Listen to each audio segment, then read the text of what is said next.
People in the northern mountains still whisper about Kellergrove, a tiny farming village that vanished in the autumn of 1978. When police finally arrived, they found empty houses, overturned carts, food left on tables, beds still warm, and not a single living soul. No bodies, no tracks, no signs of struggle. Just one message carved into the old oak tree at the center of the village. The shadow harvester comes in October. For decades, no one knew what it meant. Until now. October 2024. I received a letter at my apartment in Berlin. There was no return address, just a wax seal with an engraved symbol. A circle with a line running straight through it. Inside was a single sheet of paper. If you want the truth about Kellergrove, come to the mountains. Come before October ends, before it begins again.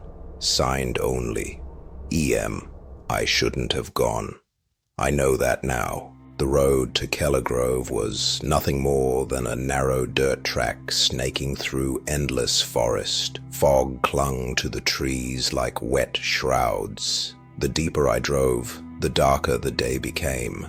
By the time I reached the village border sign, a rotten plank reading Kellergrove, established 1821, evening had fallen. Every house was abandoned. Roofs sagged.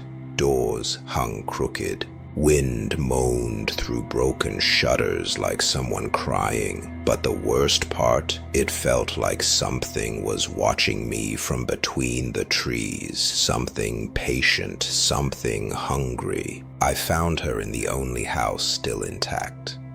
An elderly woman with long gray hair braided down her back, sitting in a rocking chair as if she had been waiting her whole life for me. "You came," she whispered. "You sent the letter?" I asked. She nodded. "My name is Elsa Muller. I am the last living resident of Kellergrove. And soon," she said, her eyes filling with dread, "none of us will be left." "Why did the village disappear?" I asked. Her fingers tightened around the armrests. "Because in October, he comes."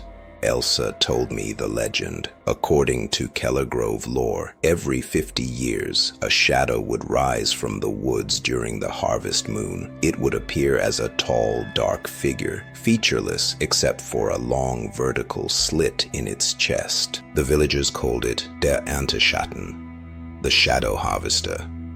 He did not kill, he did not chase, he collected. Collected what?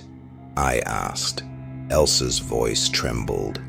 Souls. She offered me an old guest room. I didn't want to stay, but the forest outside felt more threatening than any abandoned house. That night, the wind howled like something alive. At 2:14 a.m., footsteps echoed on the road. Slow, deliberate. I peeked through the curtains and froze. A giant silhouette stood at the center of the village. Almost 3 meters tall, perfectly still. No eyes, no face, just a long vertical slit down its chest, opening and closing like a slow-breathing wound. Then it turned its head toward me. Even though it had no eyes, I felt it see me. I dropped to the floor, heart hammering. It stayed there for an hour, watching, waiting, harvesting patience. In the morning, Elsa told me the truth. The harvester does not take everyone at once. He takes one every night. In 1978, the villagers tried to flee. Some ran into the woods. Some locked themselves in their homes. Some prayed in the old church. It didn't matter. Wherever they went, the shadow simply appeared behind them, and every morning, one more house would be empty. On the 10th night, everyone was gone. "But how did you survive?" I asked. Elsa looked down at her shaking hands. "I hid under the floorboards of the church, and I did not breathe. For 3 days. When I came out, everyone was gone. I tried to leave. My car wouldn't start. My phone had no signal. Even my watch had stopped at 2:14 a.m., the exact time the harvester appeared. That night, I heard scratching under the floor of the guest room, slow dragging movements like long nails scraping wood from below. Then a voice, impossibly deep, vibrated the air, one soul each night. The slit in its chest opened wider, glowing faintly red. Tonight, the first. The floorboards bulged upward. Something was trying to come through. I desperately whispered Elsa's name and realized the house was silent. I found her in the church, kneeling, crying, hands clasped so tightly her knuckles were white. "You brought him back," she whispered without looking at me. "What?" "The harvester only comes when there is a witness, a storyteller, someone to carry the tale forward." My blood ran cold. "You mean me?" She nodded. "The legend cannot continue without someone to hear it, without someone to believe." I stepped back. "But why bring me here?" She opened her eyes, hollow, terrified. "Because I am tired of being the last, and someone must take my place." The wind died. Silence swallowed the church. Then every candle blew out. The back door opened on its own. A tall silhouette stepped inside. Its chest slit opened, wider, pulsing with dim red light like a heartbeat. Elsa collapsed, whispering, "It's my turn." The harvester reached for her, not with hands, but with shadows. Long tendrils slid from the slit in its chest, wrapping around her like black ribbons. She didn't scream, she just closed her eyes. In seconds, her body crumpled like empty clothing, her soul sucked into the slit. The harvester turned toward me. I ran. I sprinted through the abandoned houses. The fog thickened, forming shapes that looked like hands reaching out. Every time I looked back, the harvester was closer. He didn't move quickly. He didn't need to. Shadows bent around him. Light collapsed. The world seemed to fold in his direction. I dove into a house and slammed the door. From outside came a slow whisper, 2 nights remain, then silence. I didn't sleep. I couldn't.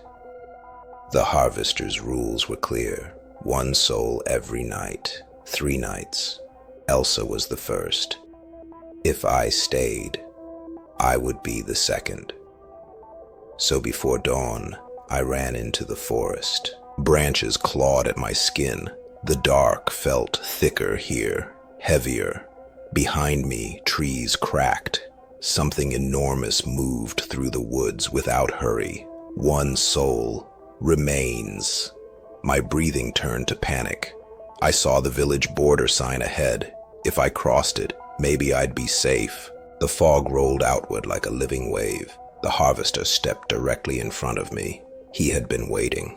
I fell to my knees. "What do you want from me?" The slit in its chest opened wider, revealing not organs, not blood, but faces, hundreds of faces screaming silently, frozen in terror, the souls of Kellergrove. Elsa's face appeared among them, eyes wide, mouth open, trying to speak. The harvester reached for me. "You tell the tale. You keep me alive. Now you join them." Shadows wrapped around my throat. Everything went black. When I opened my eyes, I was lying on cold ground, not in the forest, not in Kellergrove, but on the side of an empty mountain road, my car parked a few meters away with the driver's door wide open. For a moment, I believed I had escaped, that perhaps everything had been a nightmare brought on by exhaustion and fear. But then I noticed the dirt, thick, damp soil clung to my clothes. My fingers were cracked and bleeding as if I had been digging or crawling out of something. And around my neck was a faint mark, a dark ring, like something had been wrapped there tightly, the same shape as the harvester's shadow tendrils. I stood up shakily. The world looked normal again. No fog, no twisted trees, no impossible darkness. Birds were chirping. The wind was soft. It felt wrong, too normal. I reached into my pocket for my phone. It turned on instantly. 2:14 a.m., the exact time everything happened. But according to the date, 3 days had passed. I hadn't escaped. I had been returned. But why? Why spare me when the harvester took everyone else? My thoughts froze as I saw movement in my car mirror. Behind me, a tall silhouette stood at the edge of the trees, motionless, watching. The slit in its chest glowed faintly, as if waiting, but it didn't approach. Instead, it slowly lifted an arm and pointed toward my car. A command, a message. Go, tell the story, carry the legend forward, because that is the true harvest. Not my soul, but the spreading of fear. The harvester doesn't need to take me yet, not while I can bring him more listeners, more believers, more souls for October. My hands shaking, I got into the car. The engine started on the first try, like it had never failed at all. As I drove away, I looked once more in the mirror. The harvester was still there, still watching, still waiting for the next October and the next storyteller. This story you are hearing now should never have been told, because the harvester lives through the telling, through the retelling, through the listeners who now believe. If you have listened this far, if you stayed until the end, then you have heard his name, you know his legend, and in October, he comes for those who know. So when the harvest moon rises, when the wind falls silent, when you feel a shadow watching you from the corner of your room, do not look toward it. Do not speak his name. Do not open the door, because the harvester takes one soul every night. And now that you've heard the tale, yours might be next.